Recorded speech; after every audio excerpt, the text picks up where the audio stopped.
Chers spectateurs, si vous pensiez que la première partie était déjà bouleversante, attendez de voir ce qui arrive maintenant. Amelia pensait pouvoir tracer une ligne claire entre son devoir et ses émotions. Mais cette nuit, tout bascule.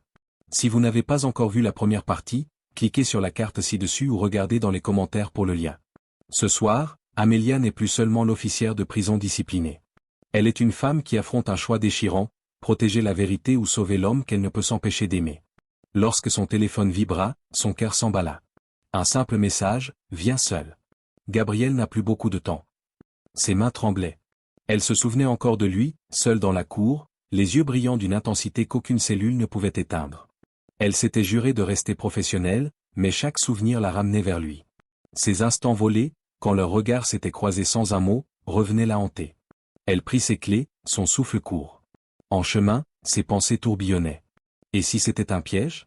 Et si Gabriel n'était déjà plus là? Pourtant, quelque chose en elle refusait d'abandonner. Une voix intérieure répétait, « Va, Amelia. Il a besoin de toi. S'il reste un espoir, sa vie dépend de toi. » Les rues nocturnes du Texas défilaient, baignées de néons et de phares aveuglants. Chaque feu rouge lui paraissait une éternité. Elle se rappelait son directeur, sa confiance accordée, et sentit un pincement de culpabilité. Si on découvrait ce qu'elle faisait, elle risquait tout, sa carrière, sa liberté, peut-être même sa vie. Mais dans sa poitrine, un autre feu brûlait, celui d'un lien qu'elle n'avait jamais choisi mais qu'elle ne pouvait plus nier. En arrivant à l'adresse indiquée, une bâtisse sombre se dressait devant elle. Les murs bruts, fissurés, semblaient avaler la lumière de la lune. L'air était trop silencieux, presque artificiel. Pas un oiseau, pas un souffle de vent. Tout sonnait faux. Amelia inspira profondément et entra. Une odeur âcre de poussière et d'humidité lui piqua la gorge. Le sol grinçait sous ses pas. Elle balaya la pièce d'un regard vif, prête à réagir. Et puis elle le vit. Gabriel. Il était à terre, inconscient, la chemise froissée, ses poignets liés. Son cœur bondit et elle courut vers lui. Ses mains se posèrent sur son visage, cherchant un souffle, un signe de vie. « Gabriel, réponds-moi, je t'en prie. » Un souffle faible effleura ses doigts, et elle sentit ses yeux s'emplir de larmes. Mais une lumière rouge clignotante sur le mur glaça son sang. Elle leva la tête. Une caméra. Puis une autre. Et encore une, toute braquée sur elle et sur lui. Avant même qu'elle ne comprenne, son téléphone vibra de nouveau. Elle jeta un coup d'œil, un flash info en direct. Le titre s'imprima dans son esprit comme un coup de poignard. Une policière surprise dans un complot avec le prisonnier Gabriel Torres. Son cœur manqua un battement. Elle leva les yeux et aperçut dans un coin poussiéreux de la salle un vieux téléviseur, allumé. Et là, en direct, son propre visage, elle, agenouillée près de Gabriel, suppliant son nom comme si elle avouait une trahison. Ce n'était pas un sauvetage. C'était un piège. Les murs semblaient se refermer sur elle. Ses mains se mirent à trembler. On venait de la condamner. Et elle comprit que si elle ne réagissait pas vite, ni elle, ni Gabriel n'en sortiraient vivants. Chers spectateurs, ce que vous voyez n'est pas une simple mise en scène. C'est une machination soigneusement orchestrée, et Amelia est en plein dedans. Chaque caméra, chaque lumière rouge qui clignote, n'a qu'un but, prouver sa culpabilité aux yeux du monde entier. Amelia sentit ses poumons se comprimer. Les images diffusées en direct ne laissaient aucune place au doute. Aux yeux des spectateurs, elle n'était plus l'officière respectée, mais une complice. La rage, la peur et un désespoir étouffant s'entrechoquaient en elle. Elle prit le visage de Gabriel entre ses mains. Ses paupières frémissaient, ses lèvres s'entr'ouvraient légèrement. Il est vivant, pensa-t-elle, un soulagement fragile au milieu du chaos. Mais ce répit ne dura qu'une seconde. Au loin, les sirènes résonnaient déjà. De plus en plus proches. Le piège se refermait. Amelia comprit qu'elle n'avait que deux options, rester et se faire arrêter comme la coupable parfaite, ou fuir et prouver au monde qu'elle n'était pas celle qu'il croyait. Elle balaya la salle d'un regard rapide. Un escalier de service, à moitié effondré, menait vers l'étage supérieur. D'un geste instinctif, elle passa un bras sous les épaules de Gabriel et tenta de le relever. Son corps était lourd, mais la détermination d'Amelia la poussait au-delà de ses forces. « Tiens bon, Gabriel. Je ne vais pas te laisser ici. » Les sirènes se rapprochaient. Des phares traversèrent les fissures du mur. Elle n'avait plus le temps. Chaque pas vers l'escalier résonnait comme un défi au destin. Arrivée en haut, elle trouva une porte métallique rouillée. Elle força de l'épaule et la porte céda, débouchant sur une passerelle extérieure qui donnait sur l'arrière du bâtiment. Le vent nocturne lui fouetta le visage. En contrebas, des ombres s'agitaient déjà. Des voitures de police encerclaient l'endroit. Des voix s'élevaient, des ordres criés dans les talkie-walkie. Elle était piégée en hauteur, Gabriel inconscient contre elle. « Rends-toi, Amélia !» cria une voix masculine amplifiée par un haut-parleur. « Tu es en direct. Tout le monde te regarde. Laisse tomber. » Tout son être lui hurlait de descendre, d'abandonner, de prouver son innocence autrement. Mais quand elle baissa les yeux vers Gabriel, la décision s'imposa, elle ne l'abandonnerait jamais. Amélia recula sur la passerelle, cherchant une issue. Et soudain, elle la vit, une échelle rouillée, qui descendait jusqu'à une ruelle étroite. Sans réfléchir, elle y engagea Gabriel, retenant son poids tant bien que mal. Les échelons grinçaient, menaçant de céder à chaque mouvement. Arrivée en bas, elle tira Gabriel à l'abri d'une benne rouillée. Les bruits des policiers se rapprochaient, mais la ruelle menait vers l'obscurité de la ville. C'était sa seule chance. Elle courut, tirant Gabriel derrière elle, ses muscles brûlants de fatigue. Chaque pas résonnait dans sa tête comme un compte à rebours.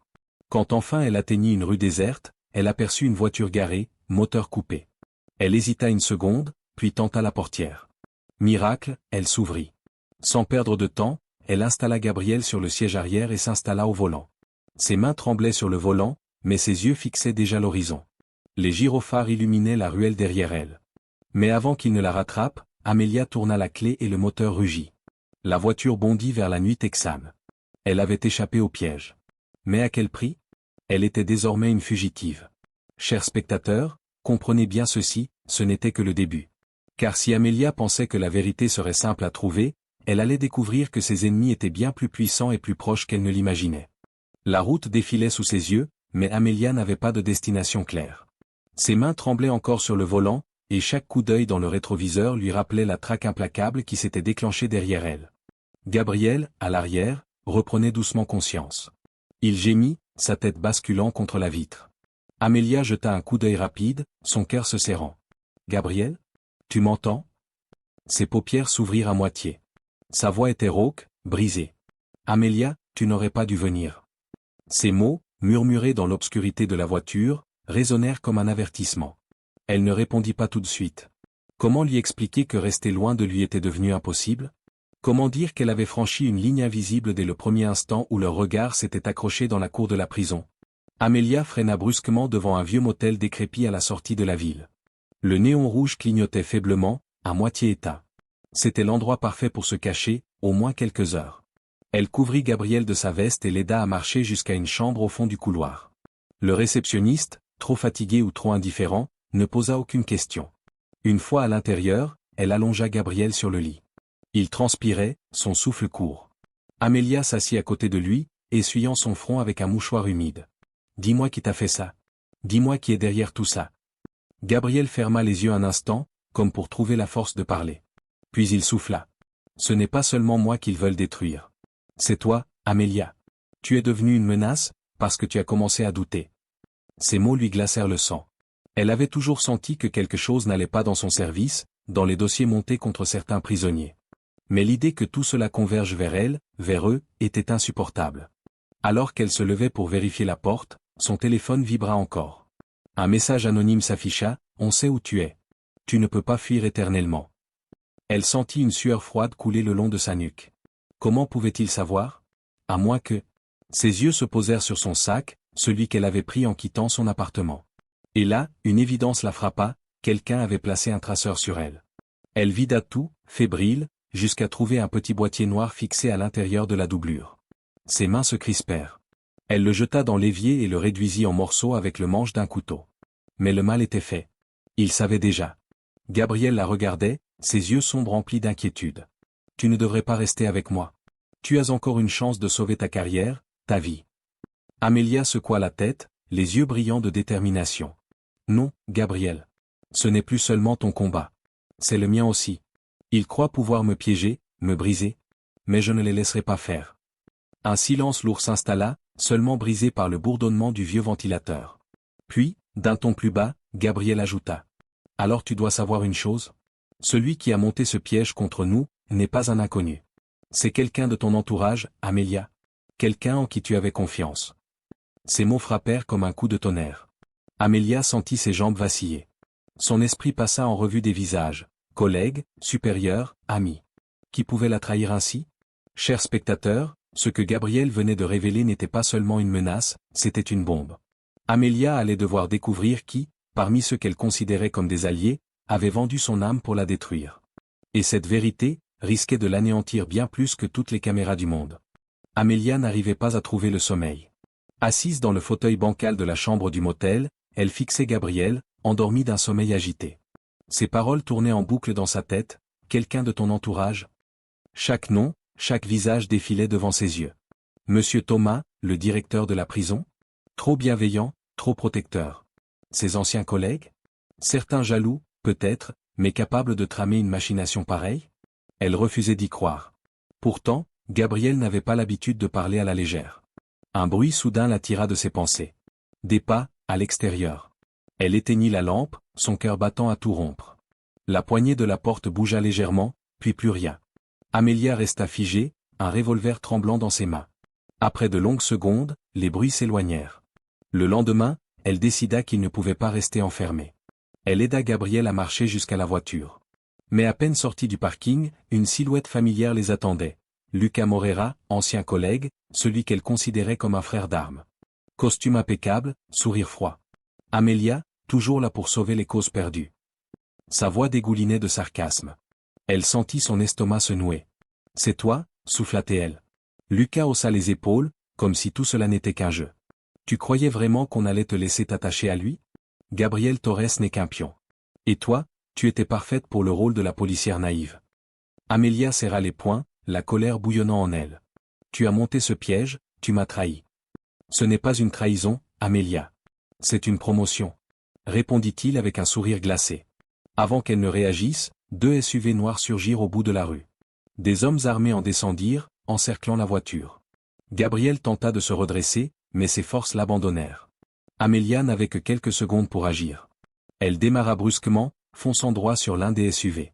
Les pneus hurlèrent, le métal heurta le métal dans un fracas assourdissant. Profitant de la confusion, elle s'échappa par une ruelle adjacente. Les balles sifflèrent, brisant les vitres, mais elle ne lâcha pas le volant. Pendant plusieurs kilomètres, ce fut une course effrénée. Le moteur rugissait, les sirènes résonnaient au loin. Gabriel, à moitié conscient, murmurait son nom comme une prière. Amelia, les mains crispées, n'avait plus qu'une seule idée en tête, trouver un endroit sûr, coûte que coûte.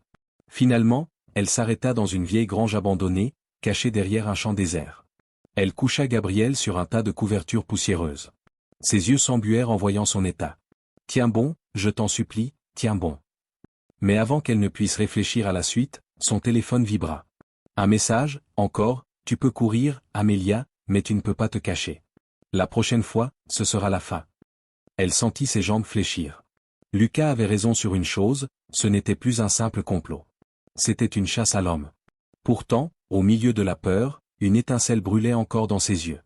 Amelia n'était pas seulement une policière en fuite. Elle était une femme prête à tout sacrifier pour sauver celui qu'elle aimait, et surtout, pour renverser ceux qui avaient juré sa perte. Chers spectateurs, ce que vous venez de voir n'est que le début.